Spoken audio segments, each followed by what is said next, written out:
We're really delighted today to welcome Gidon Bromberg, the co-founder and Israeli co-director of EcoPeace Middle East, as the speaker for the Coca-Cola World Fund Lecture at Yale. So the Coca-Cola Lecture was founded in 1992 by the late Roberto Goizeta, who was the former chair and CEO of the Coca-Cola Company, and a class of 1953 member here at Yale.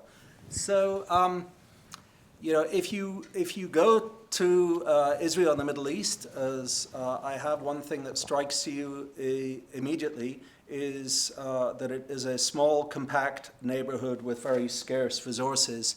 And one of the challenges is whether the scarcity of those resources is going to be a zero-sum game, or whether people can figure out a decent way to share the resources and perhaps even use that sharing process in order to develop stronger links with each other.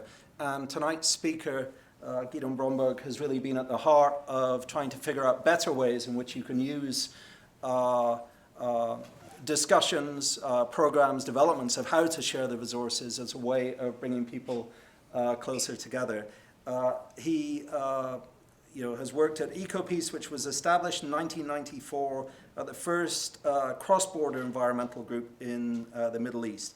And it has been at the forefront of measures to try and share, especially the water resources in the area, as a means of bringing people from across the different communities together. Its leadership structure incorporates people across the communities, and it was instrumental in 2013 in starting efforts to try and have water flow again from the Sea of Galilee to the Jordan River, which I believe you actually achieved in 2015, right? Yes, After yes. About a decade's worth of work. Yep. So today he's going to speak on the potential for environmental cooperation in the region, about the politics of environment in the region, and give us hopefully some ideas on ways forward. Certainly his own work has reflected that. So welcome, Gidon.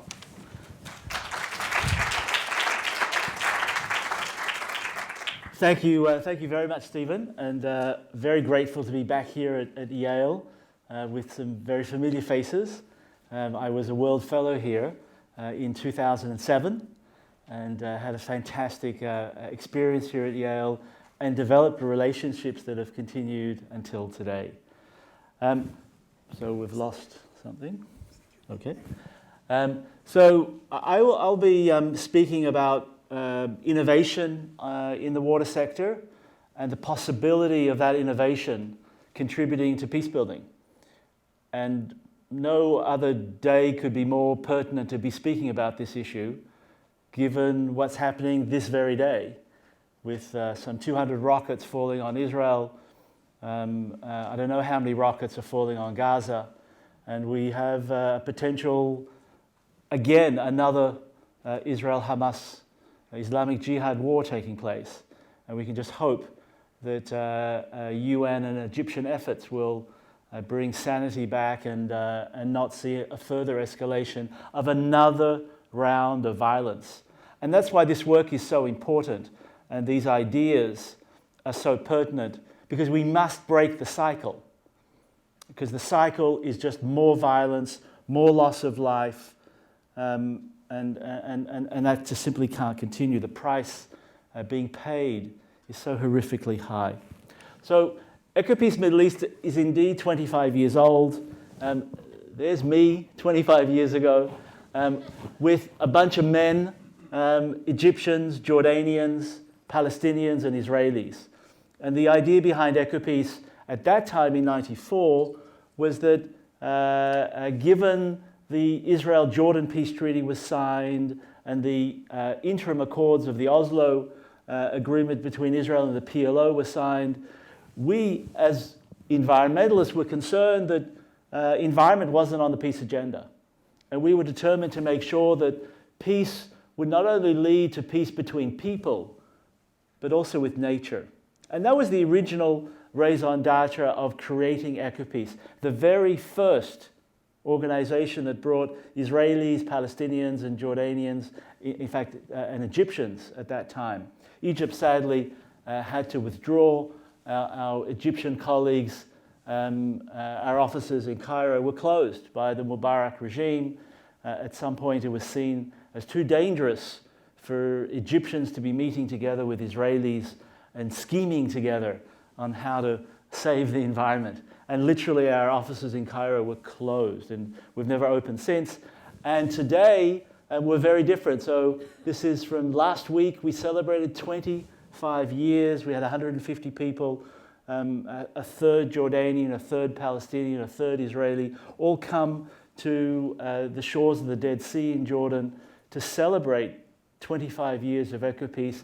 And today I'm still there as the Israeli co-director, but today we have a woman, Yana Abu Talib, who's our Jordanian co-director, and Nada Majdalani, who's our Palestinian co-director. And what's so unique about us is that we're 60 staff, 20 Palestinian, 20 Jordanian, 20 Israeli, operating out of 3 offices with 3 directors, every staff person working with their counterpart in the other office, all for the same common goal of promoting peace through the environment. The organization has really been famous for its bottom-up work. These are Israeli and Palestinian kids that are youth water trustees on the West Bank side of the River Jordan. These are Jordanian kids on the Jordanian side of the River Jordan. Not much of a river. It's only 4 kilometers. It used to be, it's only 4 meters wide. It used to be 100 meters wide.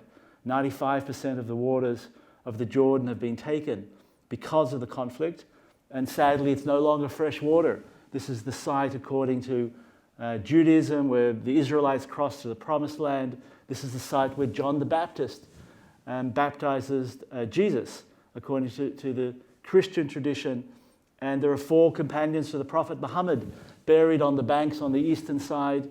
Yet the fact that half of humanity sees the river as holy hasn't saved the river from the terrible demise. These are mayors. These are Palestinian, Jordanian, and Israeli mayors jumping into the Jordan closer to the Sea of Galilee. So the river is wider here, and the water quality is at least clean, fresh water, but that's only for 2 kilometers. They jump into the Jordan River not because they're best friends. They jump into the Jordan River because they've come to understand that they're all losers, and they refuse to be losers. And the only way that they can improve the reality, the livelihood of their residents, Palestinian, Jordanian, and Israeli, is to make a mark, is to make a big splash, and they need to do that together. We can go further. This is a recent photo just showing how far the organization has gone. So the 3 directors together with the president of the UN Security Council. In April, we were invited to speak before the UN Security Council and present our work as an example of peacebuilding, as an example of the urgency of dealing with climate change and water insecurity for our region, to help advance security and peace. And it was myself and Nada, our Palestinian director, the 2 of us spoke. And the highlight of the whole event was that after we spoke, the Palestinian ambassador said, "Thank you, EcoPeace." The Israeli ambassador said, "Thank you, EcoPeace." All the ambassadors in the Security Council almost fell on the floor. That's not a common event. In fact, none of them could ever remember the Israeli and Palestinian ambassadors to the UN Security Council sort of agreeing on something. But very quickly, they went back to their bickering, and the situation has, continues to be what we see in the press every day. So when we talk about water resource issues, we're talking about sharing the Jordan River system, and the Jordan River system starts up in Lebanon, in Israel, in Syria, and flows down in the upper Jordan to the Sea of Galilee, leaves the Sea of Galilee, and flows down to the Dead Sea, the lowest place on earth. 5 countries share the Jordan River basin: Lebanon, Syria, Israel, Jordan, and Palestine. So that's the the largest freshwater body. That's our only river in the region. Everything else is creeks or streams. We share between Israel and the West Bank the mountain aquifer, which is the largest groundwater and best quality water for the region. And Israel and Gaza share the coastal aquifer. But as ecologists, we see the map in a completely different way. These are the basins. And when you look at the water basins, then of course the politics makes absolutely no sense. You cannot differentiate between Israel, Palestine, Jordan. It's crisscrossing of water basins. And of course, if we're to manage our environment and our water resources sustainably, we need to be considering these borders and not the man-made political borders. I really want to try and highlight two issues today and two opportunities. And the first opportunity is to see, well, at least what EcoPeace argues, is that innovation in water technology could enable us to move forward on an agreement on water issues between Israelis and Palestinians. And that would be dramatic. That is the low-hanging fruit, perhaps, of all of the final status issues between Israelis and Palestinians. And that is possible today because of innovation. And then a second point that I'll speak to is the broader context of climate change. And again, innovation in the water sector, but also in the energy sector, particularly the solar energy sector, and the potential of cooperation taking place in harnessing the sun and the sea to also promote broader cooperation, not only between Israel and Palestine, but Israel, Palestine, Jordan, and the broader Levant Middle East.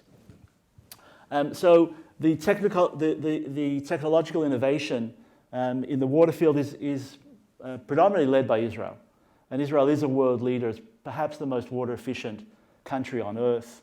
It has decades of experience of drip irrigation, of pricing water right, so that water is a valued resource, and therefore there's an incentive to conserve water. But two technologies stand out. One is the treatment of sewage, and then its reuse for agriculture. So Israel is the world leader by far. Close to 90% of sewage in the country is treated and then reused for agriculture. Spain is next in the world. It's about 26%. Israel's 90%. Jordan comes very ahead for the Arab world at about 16%. The United States is under 2%. So the leadership in treating sewage means that about half the food produced in Israel is today produced by treated wastewater. And that, of course, frees up natural water for other purposes. And then in the last decade, even less, the last 8 years, dramatic developments in membrane technology. So the old desalination, which you see throughout the Gulf, costs about $2 for a cubic meter of water. With membrane technology in the most modern, Israel today has 5 desalination plants. The latest desalination plant is at about 50 cents a cubic meter. So it's a quarter of the cost. That can be cheaper than pumping water from a deep aquifer. So it's a real game changer. And when you add the two together, of course, every additional cubic meter of water manufactured becomes sewage and then is treated and reused again. So you actually double the pie by combining both desalination and the treatment of wastewater. And you can see that there's massive installations and plans for tripling. So current desalination is close to 600 million cubic meters. By perspective, that's more than was ever pumped out of the Sea of Galilee. 70% of the drinking water for the public, for the population in Israel, today comes from desalination. It's no longer a dependency on natural water. 70%. And Israel's planning for her own needs to triple desalination to 1.8 billion cubic meters annually. And it's not, we can talk about it, it's not cost-free. The energy source at the moment is fossil, and there's also issues of brine. But despite the fact that today the water pie has expanded tremendously, we don't see a change in policy when it comes to Israel and Palestine, and particularly on water issues. So the background here, the context, is that under the Oslo Accords of 1995, water is seen as a hard issue to solve, because in 1995 there is only fresh water, and when there is only fresh water to depend on, then the reallocation according to your equitable principles is a difficult issue to accomplish, because it becomes a win-lose situation where if more water is transferred to the Palestinians, which needs to take place, Israeli farmers would lose water. And therefore, water was left as a final status issue, together with other difficult issues to solve: Jerusalem, borders, settlements, security, refugees, with the idea that within 5 years, a deal is struck, and one side will be generous on one issue and the other side will be generous on the other issue, and that's how the peace process moves forward. So that despite the fact that innovation has expanded the pie tremendously, we haven't seen a change, any significant change in water allocation. So these are figures of the Israeli Water Authority from 2014, where basically of the shared mountain aquifer, Palestinians only get 25% of the shared water, and Israel maintains some 75% of the shared water. And the ramifications of that is that, you know, on every Palestinian home there has to be a tank, because water supply is intermittent. Water is not supplied every day, and there isn't enough water for 24/7 water supply in anywhere, be it in the West Bank, and we'll go to Gaza in a minute, which is even more serious. No one dies of thirst. You can always buy additional water.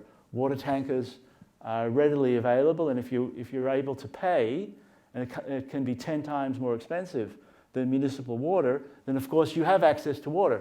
But people can be paying 20-30% of their income for water, and again, it depends on the community. So Ramallah gets water twice a week. Bethlehem in the summertime will get water once every 2 or once every 3 weeks. Yatta further south in the West Bank, 110,000 people often get water once every 3 months. And that means a cistern has to be built under every home to store large quantities of water until the next time water is supplied.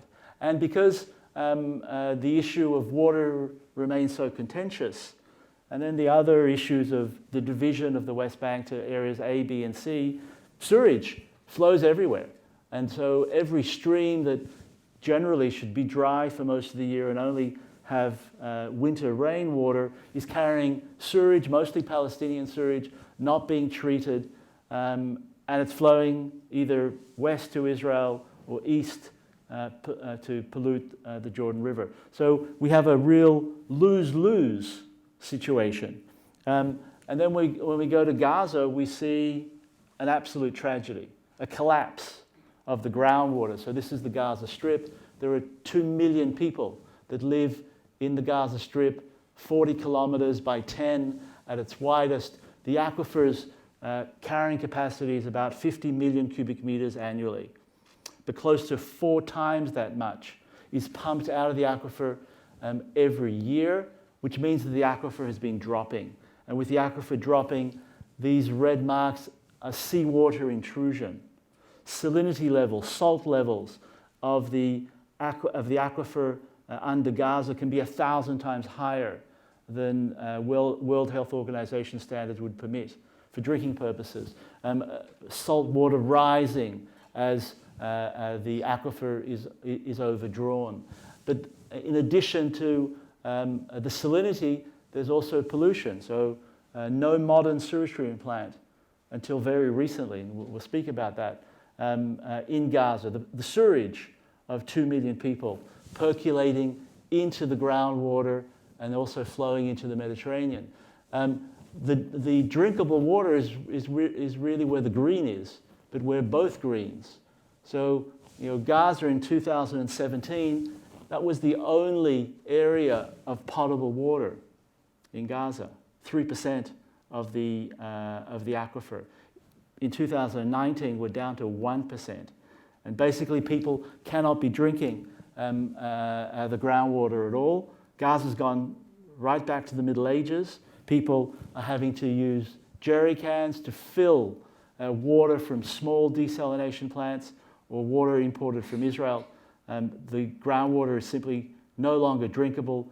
A third of disease in Gaza is related to dirty water. But the situation doesn't just stop with the state of the aquifer.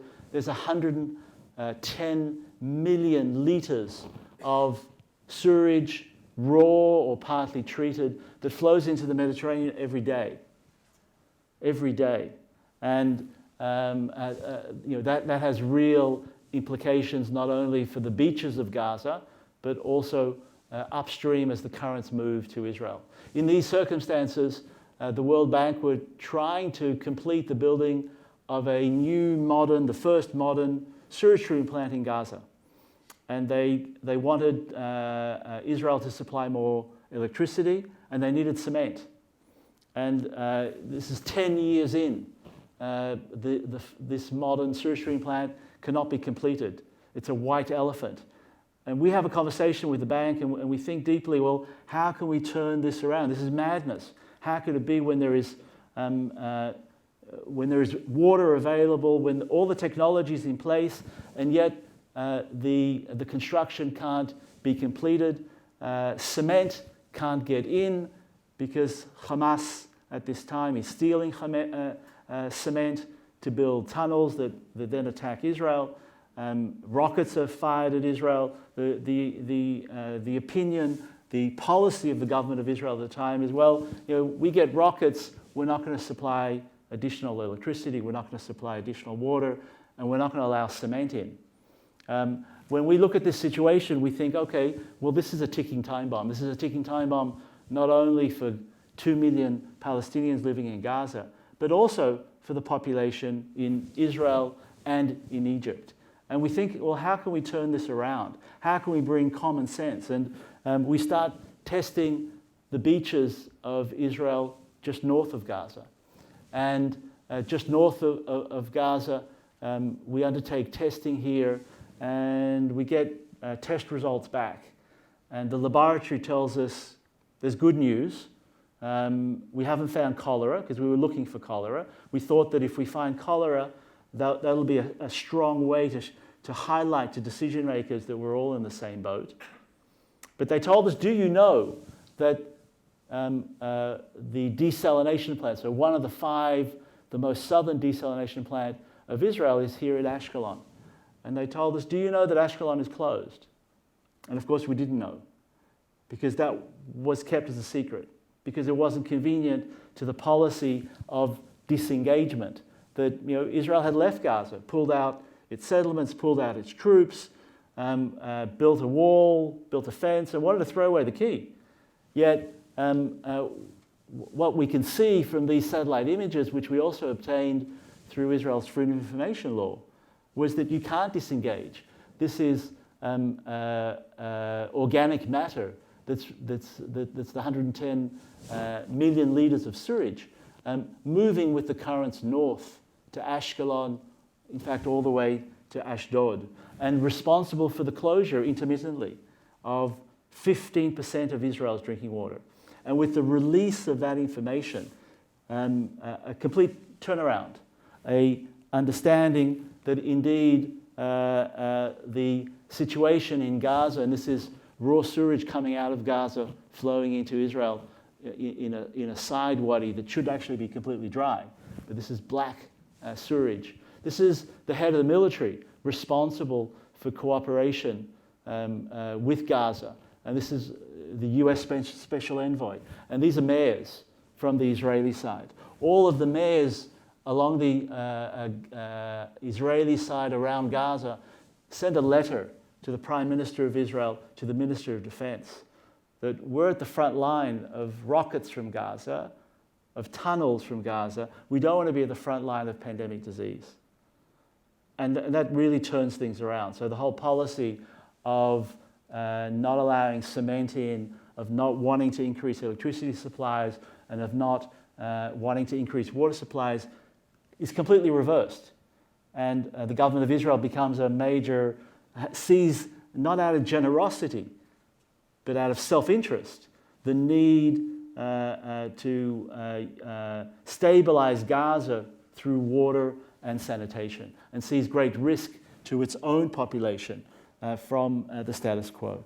So we stand today in a situation where, in fact, water as a whole is being held hostage to the failure to move forward on other final status issues. So even though the pie of water today would enable Palestinians to obtain their fair share of natural water resources, both the government of Israel and the government of Palestine take a position that either we agree on all final status issues, Jerusalem, borders, settlements, so forth, and water, or we don't agree on anything and we don't move forward on anything.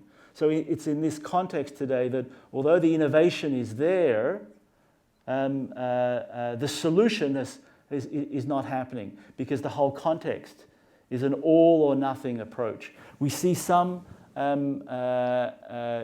changes on the field. So this is the Palestinian Minister of Water, the Israeli Minister of Regional Cooperation, and the former American envoy. They sign an agreement on the sale of additional water from Israel to Palestine. But of course, that's not what it's all about. And at EcoPeace, we see a real opportunity that water is a low-hanging fruit that can improve the reality on the ground for every Palestinian and also for every Israeli without any losers, because additional water supply can be replaced today through relatively cheap manufactured water. And even more to the point, when we come to an agreement on one of the 5 final status issues, we can say to the public, well, we have a partner.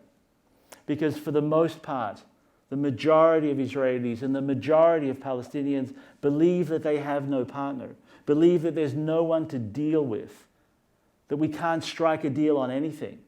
And it's no wonder that they have that opinion, because the paradigm for the last 25 years has been an all or nothing paradigm. And in that sense, water presents an opportunity to break that paradigm. And this is one of the reports of EcoPeace that describe that. And this is one of the very many foreign ministers, the foreign minister of Finland, who we're trying to work with in order to get the international community, which also has adopted an all or nothing approach. You know, be it the Obama administration, the Clinton administration, or the Trump administration. They've all kept the belief that we have to solve everything or we don't solve anything. And that's left us for 25 years with actually holding today water hostage. So that's one of the points that I wanted to speak to, and I'm careful of time. The second is to look at the broader innovation on particularly looking at climate change and the threats that climate change pose to the broader region. And again, how innovation in the water sector, coupled with innovation in renewable energy, can be a real game changer for the region as well, and move the region from the example of bloodshed and violence to a region perhaps that can lead the rest of the world on issues of climate mitigation and climate adaptation. So the relationship between water security and national security is not new. The Europeans and the UN have been talking about it for many years. But interestingly, most recently, NATO starts to talk about it. The US government, in fact, under the Trump administration, released a US global water strategy. And the water strategy speaks to water insecurity, mostly in the Middle East, being identified as a threat to US national security interests. Very important, linking the relationship of water insecurity and national security concerns. When we look at the MENA region, the Middle East, North Africa, well, we actually see the most water insecure part of the world. There is nowhere in this planet that has a greater water insecurity than Middle East, North Africa. And you also see that our region suffers from a tremendous amount of conflicts. It's not to say that there's a direct relationship, but many of the conflicts in the Middle East do have a level of animosity related to water insecurity, with its economic impacts, with its health impacts, with its development impacts. And then you look at climate change, and you have even greater reason for concern. So the IPCC identifies the MENA region as a climate hotspot. Here in the United States and Western Europe, the concern is 1.5, 2 degrees increase in temperature. Well, we're already experiencing a 2-degree increase in temperature. We're worried about a 4 and 5 degree increase in temperature. We're worried that large tracts of the MENA region will no longer be livable because temperatures will be so high for so many months that the human body cannot sustain itself with 45 degrees for 6 months of the year, Celsius, 45 degrees. And that's underlaying a situation where we're already overdrawing from our aquifers. So in 2015, close to 300 million cubic meters, mostly Jordan, Palestine, being overdrawn. We're drinking our children and our grandchildren's waters. Within a decade, close to 600 million, and this is just for domestic purposes. I'm not even talking about agriculture. Overdrawing all of our aquifers. We're drinking the waters of future generations in a situation of diminishing return, where precipitation is forecast to drop by up to 40%. And latest figures, this is coming out of Tel Aviv University, within the end of the century, summertime will increase by 50%, the summer months. We lose rainfall completely in the November-December period, already within the middle of the century. The forecasts, the models of the IPCC for the MENA region were all wrong because they underestimated. And the latest models, well, perhaps these are going to be wrong too. Perhaps they're also underestimating because the forecast, as we see, is a scary forecast for the region. And that doesn't necessarily mean more conflict. Much depends on the adaptive capacity of governments, of societies. But given that the region is so conflict prone, given the number of failed or near failed states that we have in the region, the prospects do not look positive for climate change and then increased hostilities and instability within countries and between countries. Our 3 countries do have plans. So Jordan has her strategies, Palestine hers, Israel has hers as well. But there's next to no integration here. There's next to no cooperation. And that's something that we've identified in our reports as a missing link, that we're not going to be able to cope with the challenges of climate change unless cooperation is inherent and integrated into the system. Just to show you how severe things are for the Sea of Galilee. So this is from the Hydrological Survey of Israel, 100 years of documentation for the Sea of Galilee. In the last 20 years, we see 15 years of drought, the longest and deepest droughts that the region has ever known. There's no parallel throughout the 100 years of evidence documented to what's happened in these last 20 years. And last summer, the Sea of Galilee threatened to potentially turn from a freshwater lake to a saline lake. 2 islands appear in the middle of the Sea of Galilee. And in order to respond to that, Israel actually does something that earlier generations, Ben-Gurion would have sort of turned in his grave. So the national water carrier that was built in the 50s and 60s, that took water from the Sea of Galilee and would bring it to the center of the country and down to the Negev in these pipes, is today being reversed. In these last years, 20 to 30 million cubic meters is all that's pumped out of the Sea of Galilee, while in the past there was 350 million cubic meters. And today, the 5 desalination plants are linked to the national water carrier, and this pipe is being laid in the last stretch that would bring desalinated water to the Sea of Galilee to prevent the Sea of Galilee turning into the Dead Sea, and to make sure that Israel's commitment of supplying water to Jordan is maintained. Not, again, out of generosity, but out of fear that further insecurity in Jordan would lead to instability there. And that's indeed the next slide that speaks to the situation for Jordan being one of the most water-scarce countries on earth already, so perhaps the second or third most water-scarce country on earth, that is already heavily dependent on the peace treaty agreement of 55 million cubic meters, has suffered from Syria taking additional water from the Yarmouk after Jordan and Israel signed a peace treaty. So Syria punishes Jordan by preventing more water to flow down the Yarmouk at Jordan's expense. Very serious management issues in Jordan.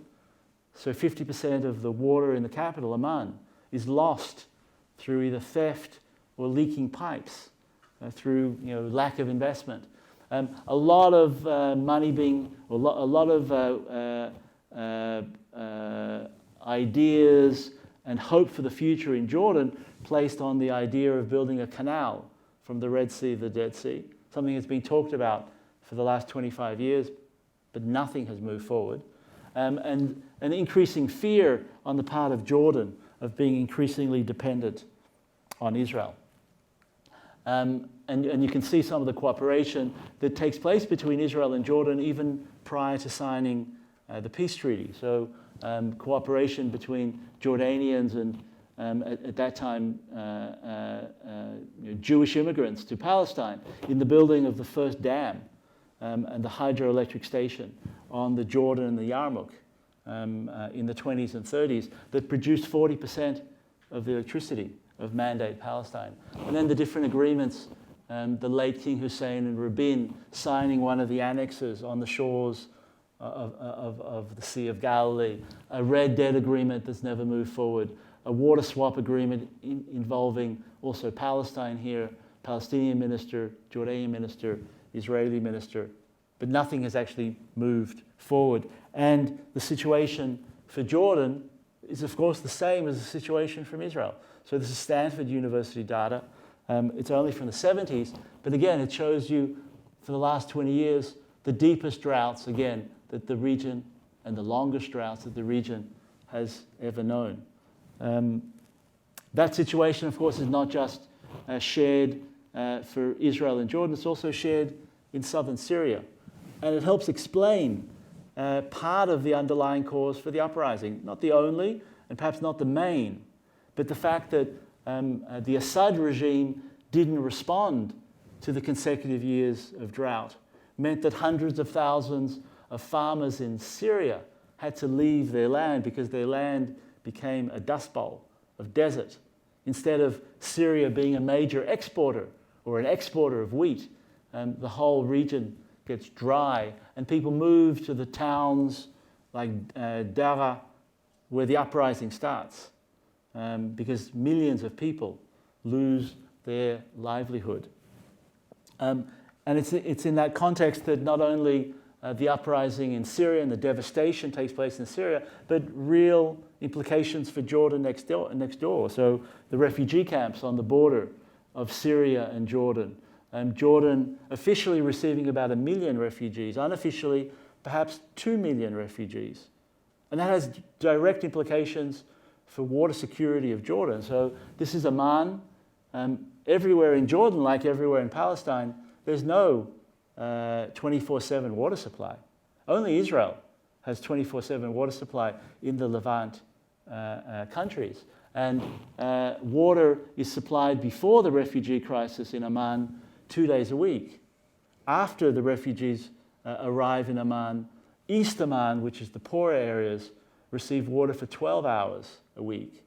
And the wealthier part of Amman gets water for 24 hours, just 1 day. So a 50% cut and more in water supply, leading again to animosity and potential instability. When we look at the Jordan Valley, the breadbasket for Jordanian agriculture and food production, here too, with reduced precipitation, we see farmers leaving their land. We see also with the borders closed to Iraq, to Syria, nowhere to sell goods, and resulting in very high levels of unemployment and 50% youth unemployment. And that, again, it leads to instability because young men with no prospects of ever getting a job have also no prospects of ever getting married in traditional cultures, and are very prone to be susceptible to radical ideologies. And Jordan was a major hunting ground for ISIS, very successfully in bringing ISIS fighters from Jordan. It's in that context that, again, we see the possibilities of innovation making a difference. Innovation in the water and energy sector, and in this case, learning from the experience of Europe. Because the Middle East is not the only part of the world that's seen 100 years of violence. In fact, Europe saw many 100 years of violence and tremendous loss of life. Yet, after World War II, one of the key agreements that brought stability to the continent was the coal and steel agreement, an agreement that forced the cooperation on the two most important natural resources of the European continent, coal and steel. Cooperation that was planned to make war impossible again. Germany could never build its war machine because the coal and steel industry would be integrated Europe-wide. And at EcoPeace, with the support of the Konrad Adenauer Stiftung, a foundation from Germany associated with the ruling party, the CDU, we try to draw lessons. What are the key natural resources of the Levant that perhaps we can also force integration over? And we looked at the innovation of harnessing the sea through desalination, and that is, as you saw earlier, proven technology. In fact, all private sector led as well, so it doesn't even need generosity of the donor community, and that both Israel and Palestine, in fact, share the comparative advantage of desalination on the Mediterranean coast, because all of the main population centers in Israel, in Palestine, and in Jordan are 100 kilometers from the Mediterranean. While Jordan also has a sea and can desalinate, but Aqaba is 300 kilometers from Amman. Its second city is 400 kilometers from the Red Sea. And of course that means that the water is 3 or 4 times more expensive. Jordan, on the other hand, has proven investments and proven capacity for harnessing the sun. And the game change here is really China's entry into photovoltaics. Because with China's mass production of photovoltaic cells, we've seen a dramatic drop in the cost of producing renewable energy through photovoltaics. So Jordan is today producing electricity at 3 cents a kilowatt hour. That's the cheapest electricity available during the day. In Israel, electricity is 10 to 11 cents a kilowatt hour. So again, it's not an issue of generosity, and it's not an issue of looking for development funds. Jordan's investment in the field is all led by the private sector with a profit motive as an engine behind this development. Israel has the Negev, and it's seen as, well, okay, Israel can also invest in large-scale renewables, but half the Negev is military training, and the other half are declared nature reserves. Israel is only at 4% renewables. It's not meeting its Paris targets. Jordan will meet its Paris targets ahead of time. And therefore, Jordan has the comparative advantage over Israel and Palestine. Very difficult for renewable energy in a mountainous area, in a hilly area of the West Bank. And of course, Gaza is so crowded that there's no room for any large-scale renewables. So Jordan has the comparative advantage. And in doing so, what we achieve is water security for all three countries. So at the moment, only Israel has water security. But if, with the building of desalination plants in Gaza and the powering of that desalination through solar coming from Jordan, then all three countries can achieve water security. All three countries can move to energy security through every country having something to sell and every country having something to buy. The Jordanians having electricity to sell that creates a revenue stream that enables them to buy desalinated water from Israel and Palestine. And the desalinated water produced through renewables creates a revenue stream for Palestine and Israel to buy electricity. And that then creates that promotes regional stability, very much like coal and steel has so successfully done in these last 70 years with the creation of the European Union. And further, it also helps us advance, again, expanding the pie so the Palestinians can achieve their water rights of getting their fair share of the natural water shared with Israel.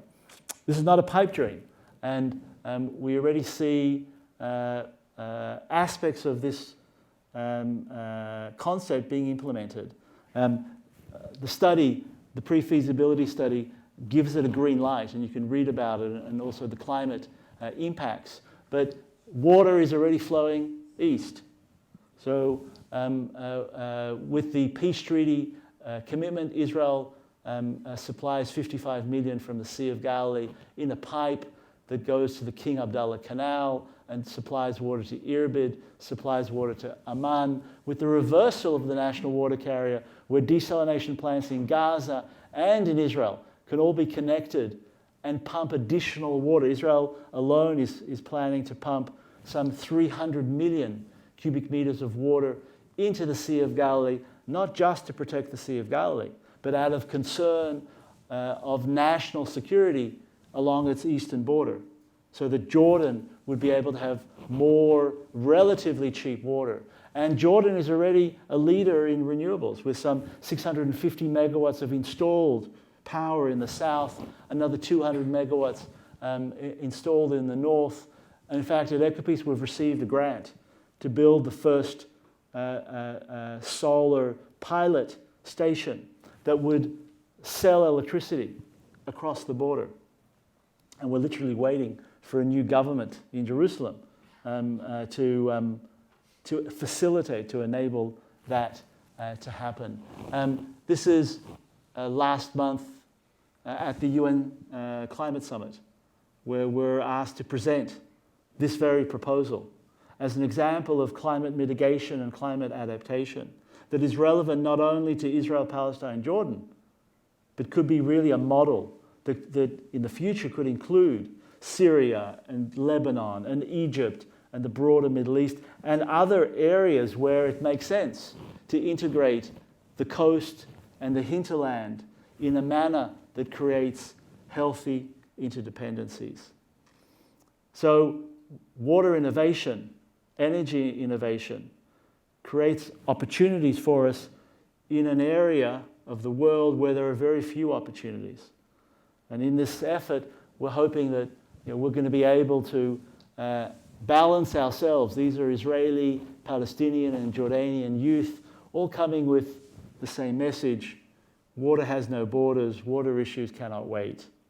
Water innovation is our low-hanging fruit, and we're determined at EcoPeace to make sure that this low-hanging fruit helps change our reality on the ground, not in another decade, not together with everything else, but reflecting the urgency and the need of bringing that change tomorrow. And just grateful for the opportunity to present it here at Yale. And again, thank you for listening, and I think I open up for questions.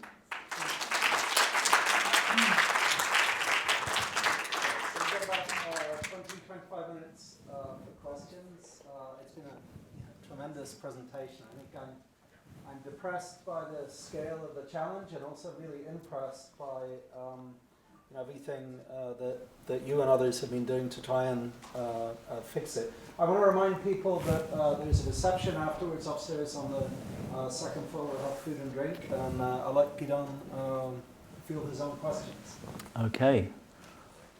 Please, in the back. Yeah, thank you very much. That was very interesting indeed. Your slides are great. So what's your strategy? I mean, how do you actually get from here to there? So our strategy is to first of all present the information to the public, to present it in a manner that doesn't speak of a blame, but speaks to take responsibility and speaks to the lose-lose of the current situation. So we've been able to reverse the situation for Gaza by highlighting that the status quo was a security risk for all sides. And that changed the policies of in this case, the government of Israel, where cement is now being removed. So that sewage treatment plant, it took another 2 years to complete it. But the second modern sewage treatment plant in Gaza will be finished either at the end of this year or the beginning of next year. And it's taken only 4 years to build. So by highlighting that water issues are security issues, not in the military sense, but in a broader human security perspective, that we're all on the Titanic, and whether we're on first class or under the hull, when the iceberg hits, we all sink. That's what this drawing is all about. This is what the kids are portraying. And we've found that the security argument is a very effective argument in Israel, that the water rights argument is a very effective argument in Palestine, and the development argument is very effective in Jordan. So, our strategy is for Israelis to speak Hebrew on security to Israelis, Palestinians in Arabic on rights issues to Palestinians, and Jordanians in Arabic on development issues, but all in that same framework of trying to change the paradigm by highlighting the self-interest, but nevertheless in a way that advances mutual gain. This report, the one before, on climate change, is the result of a set of 3 roundtables. A roundtable in Ramallah with Palestinian decision makers on climate change and national security, a roundtable in Amman, a separate roundtable in Tel Aviv, that culminates in a regional roundtable at the end of 2018, where officials from Israel, Palestine, Jordan don't agree on many, many issues, but are coming around the table, all fearful of climate change, all fearful that what they see is happening in front of their eyes threatens their national security interests, the very viability of the vision that each side has in the expression of its national agenda. And therefore they come together. And therefore, perhaps unlike here in the United States, there's really no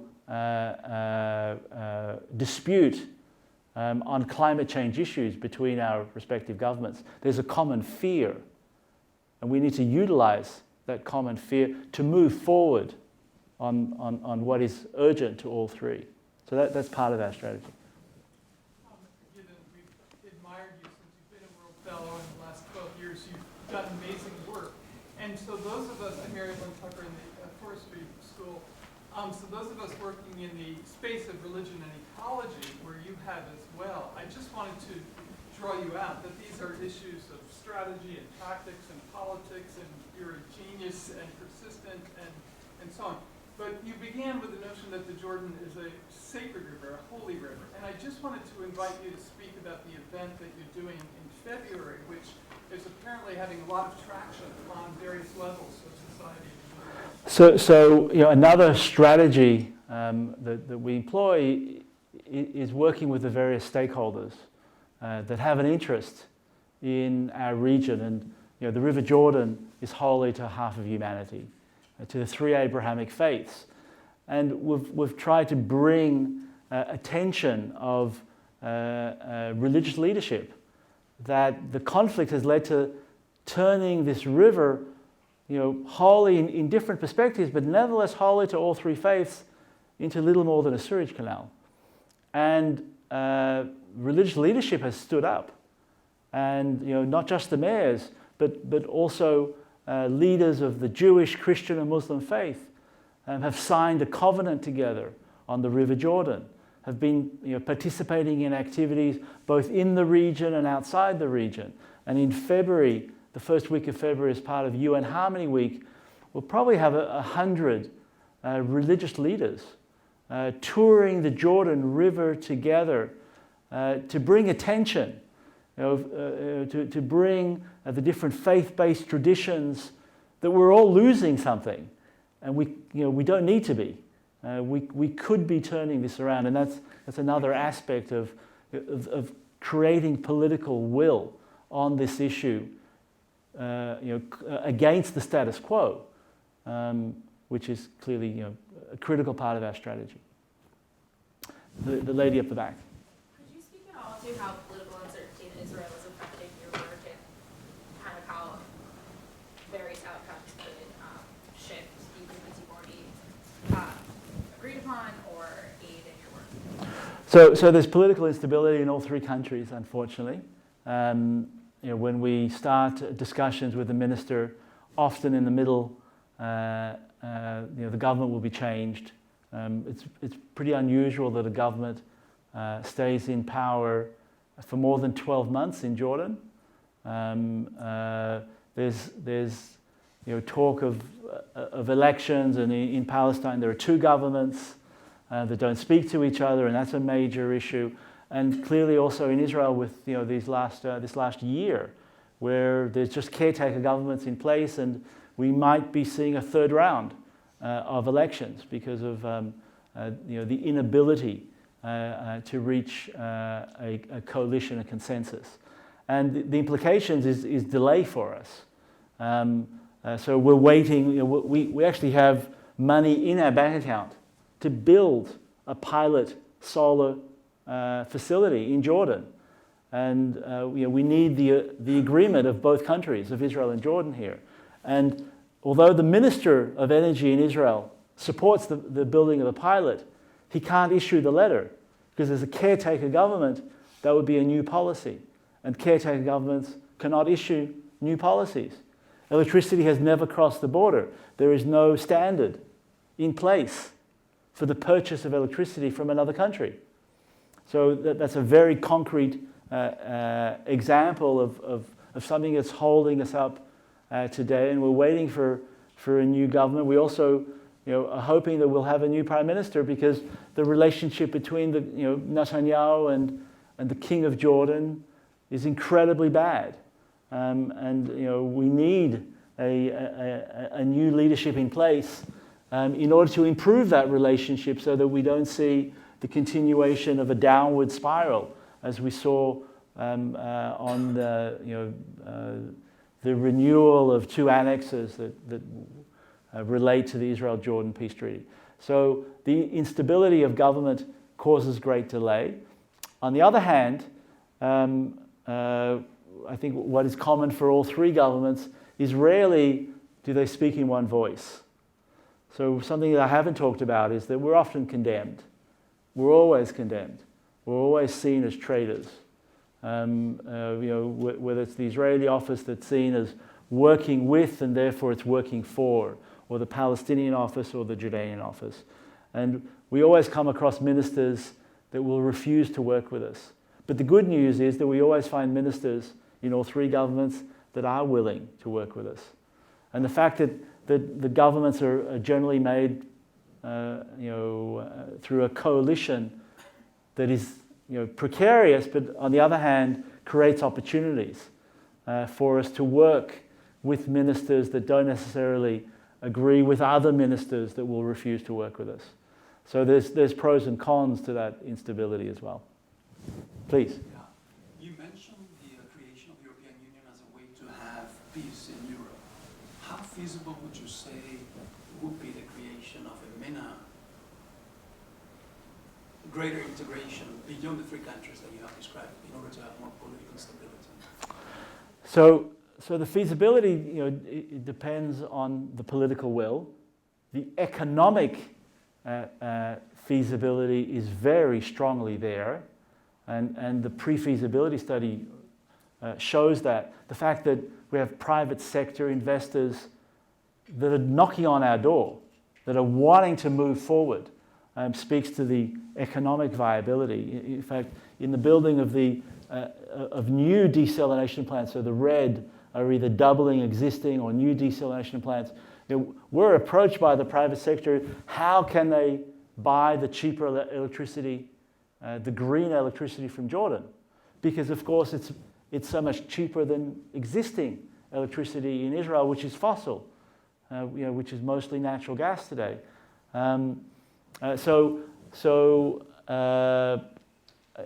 The creation of at least relationships of water and energy have strong economic engines.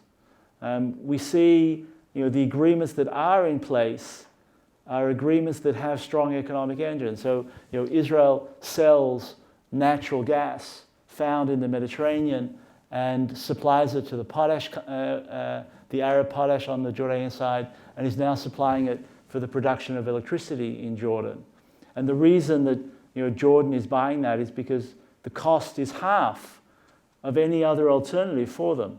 So the economics, even though there are demonstrations in Amman most Fridays calling on people to live in the dark rather than be purchasing natural gas from Israel, the government purchased the natural gas because its debt increases every day by not using the cheaper natural gas from Israel.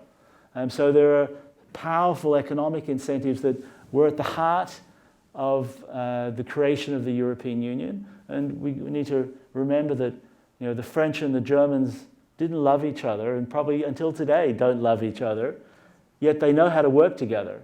And the beauty of the idea of a water renewable energy nexus is that we create these healthy interdependencies where we're not dependent on being nice to each other. We're not dependent on being generous to one another. We're dependent on our own national security, cooperating with our neighbors. And I don't know whether it'll lead to a European Union, but we see cooperation on natural gas between Israel, Egypt, Cyprus, Jordan taking place today. The seeds are very much there. We need greater political will to bring this forth, and we remain optimistic because the economics and the environment is so powerful. This is the cheapest way for all three countries to meet their Paris commitments. So maybe trade is the solution. Sorry? Maybe trade is the solution. So it doesn't come instead of so we strongly believe in a two-state solution. It doesn't come instead of. I'm talking about trade. Yes. So this is not an argument for an economic peace. We still need a political peace, but an economic peace based on sort of sustainability mechanisms can underpin that political peace. So we think that both are needed. So please. If I understand you correctly, you're saying that a lot of the desalination plants on the West Coast are privately invested in, and all the majority of the electricity that's being developed in the solar plants in Jordan is privately invested in, and you're already pumping water up backwards in the system, so the only missing link is the ability to purchase electricity. What's going on with those, like the South Shuna and this Rama, these pilot wind projects? They're already pumping electricity from Jordan into Israel in some spots. Why isn't that if that's all privately being done? So absolutely. So firstly, the desalination plants, 4 out of the 5 are private sector. There is one that was built in Ashdod, that was built by Mekarata government-owned company, and it didn't do very well. It's about to be sold. And then all the additional desalination plants are also private sector. All of the renewable in Jordan is also private sector, mostly Gulf funds. As you said, water is crossing. There is a little bit of electricity crossing from Jordan to Palestine, to Jericho, not to Israel. Jordan is part of the Arab grid. There's an Arab boycott of selling electricity to Israel. And Jordan can't break that because it requires the agreement of Syria, Iraq, Lebanon, and they won't give their agreement. The beauty of renewables is that you don't need to link it to the grid. So you can build renewable energy solar farms in Jordan and carry a line directly to Israel, and you don't breach the Arab League boycott. Again, part of the ingenuity of the technology, and again, the beauty of the technology, it's modular. You can start, so our pre-feasibility study shows that, if 20% of the electricity from Israel is purchased from Jordan, that produces a revenue stream that enables Jordan to buy all the water she needs and still leaves $1 billion annually in the budget. It increases Jordan's GDP by 4%, becomes one of the major industries of the country. But you don't need to start with 20% because the government of Israel will feel quite insecure in the beginning to be dependent on 20% of her electricity from Jordan. You can start with something much less and grow with time. And that's again, the beauty of the technology that continues to improve. So if you build in a modular fashion, you build trust. And with more trust, you can increase the exchange of water and energy between the countries. And that's why we think that the all or nothing approach is so poisonous to the region. Because if we have to agree on everything before we move forward on anything, then it's no wonder that we've moved forward on nothing in these last 25 years. So much of the change that needs to take place needs to be a political paradigm change of how we make peace. And when we look at Northern Ireland didn't make peace. There was a Good Friday Agreement, but there were many other agreements in its path. Why does Israel-Palestine peace have to be all or nothing? That's not the example of peacemaking in other parts of the world.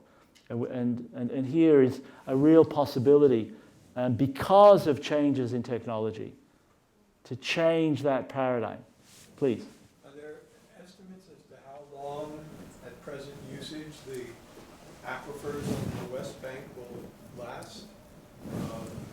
So it all depends on the extent of overdrawing. So the coastal aquifer under Gaza is pretty much dead.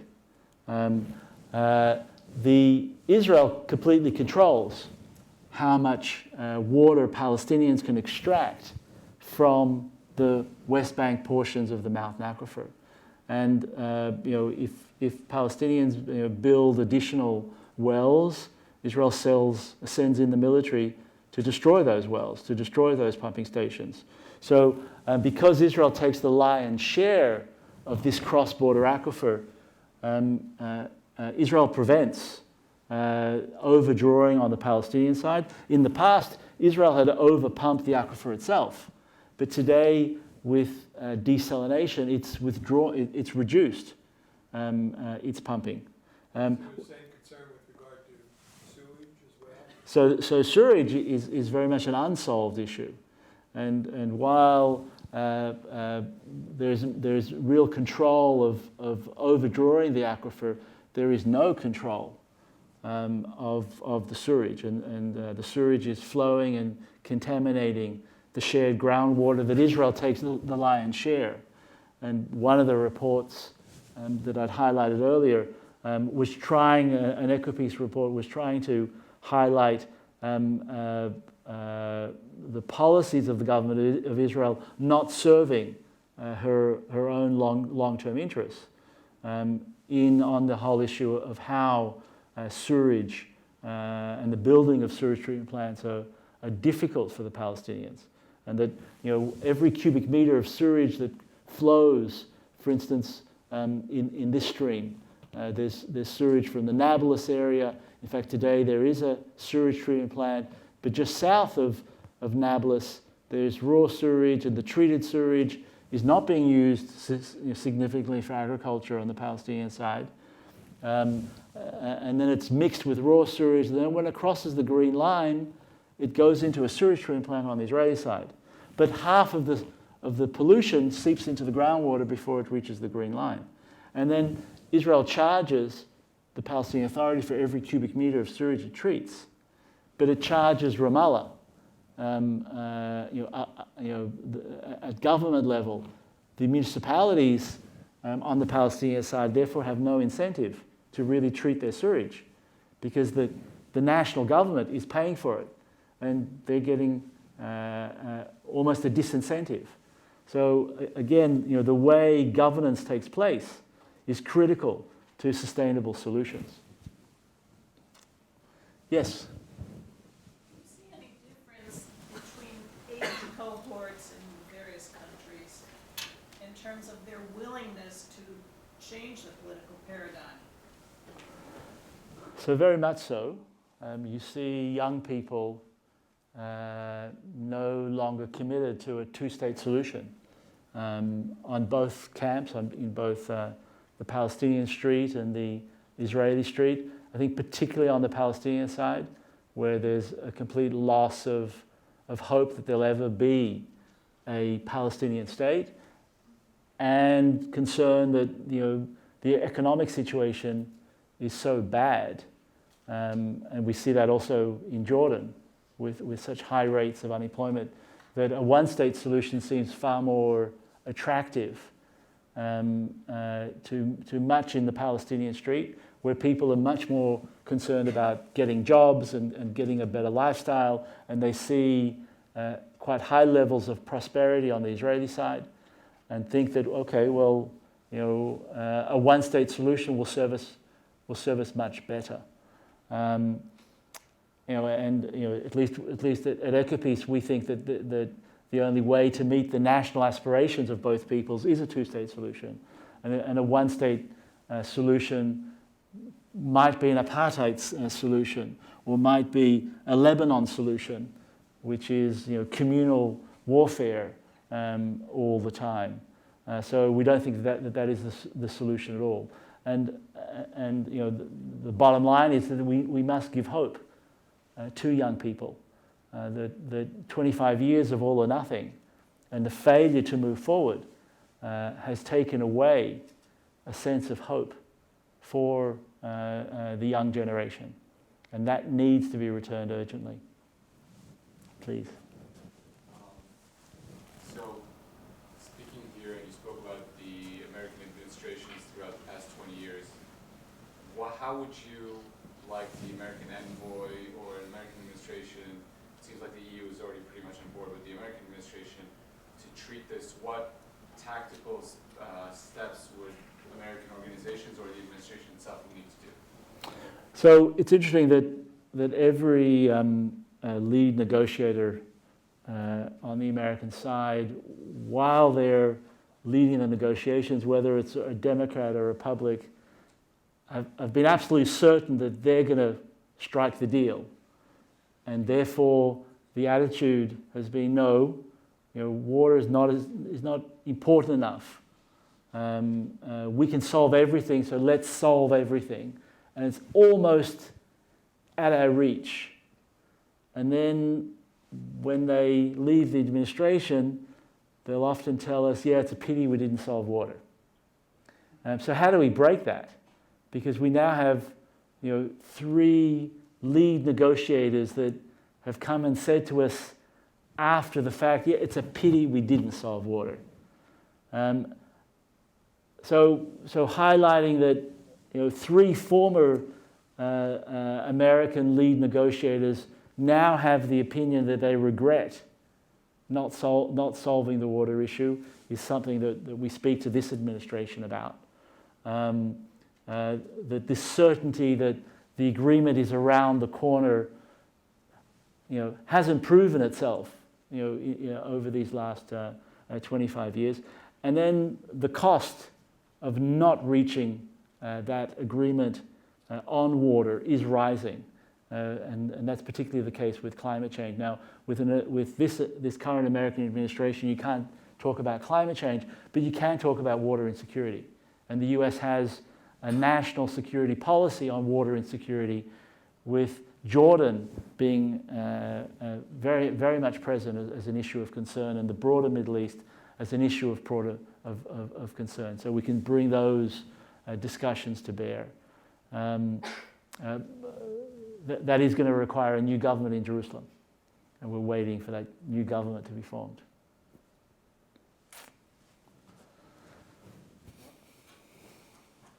All right, thank you. That was wonderful.